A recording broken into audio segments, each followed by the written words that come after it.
중앙일보와 한국일보로 살펴보는 한 주간의 한인사회 소식입니다. 먼저 중앙일보부터 살펴보겠습니다. 도널드 트럼프 행정부가 표준공제를 2배로 늘리고 항목별 공제는 대폭 축소하는 세제개혁안을 내놨습니다.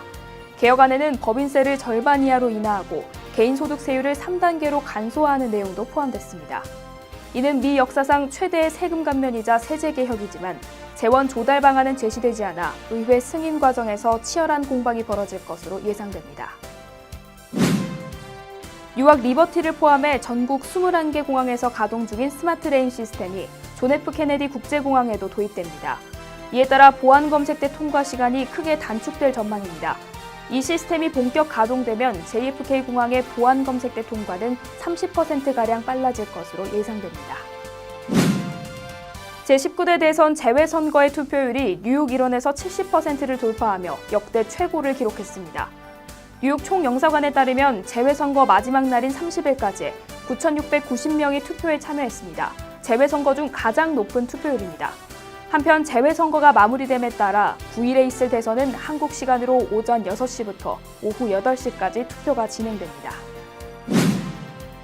뉴욕시가 선보인 NYC 페리가 1일부터 운행에 들어갔습니다. 요금은 MTA 버스 요금과 같은 $2 75센트, 기존 요금 $4보다 $1 25센트 내렸지만 선착장에서 미드타운으로 가는 무료 셔틀버스를 더 이상 제공하지 않습니다.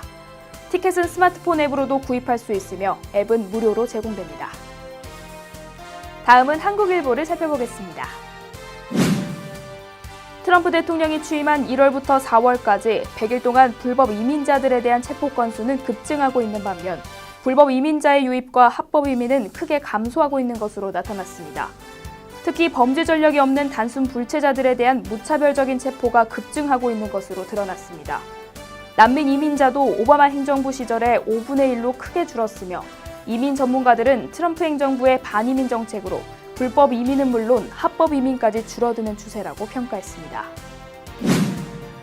앞으로 뉴욕 시내 모든 아파트에서 흡연이 금지될 것으로 보입니다. 현재 뉴욕시에서는 저소득층 아파트 전 구역에서 흡연을 금지하고 있으나 이외 아파트들은 자체 규정에 따르도록 하고 있습니다. 이에 대해 뉴욕시의회 바셋 보건위원장은 모든 아파트가 흡연 규정을 의무적으로 세입자들에게 고지하는 조례안을 추진 중이라고 말했습니다.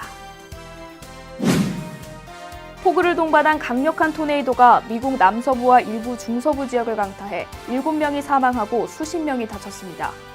텍사스주와 미주리주, 아칸소주에는 토네이도가, 미주리주 일부 지역에는 밤새 230mm까지 폭우가 내렸습니다. 소방국장은 토네이도의 영향이 있는 지역에서는 외출하지 말고 도움이 필요하면 소방당국에 연락해달라면서 해당 지역 학교에 부상자 센터가 마련돼 있다고 말했습니다.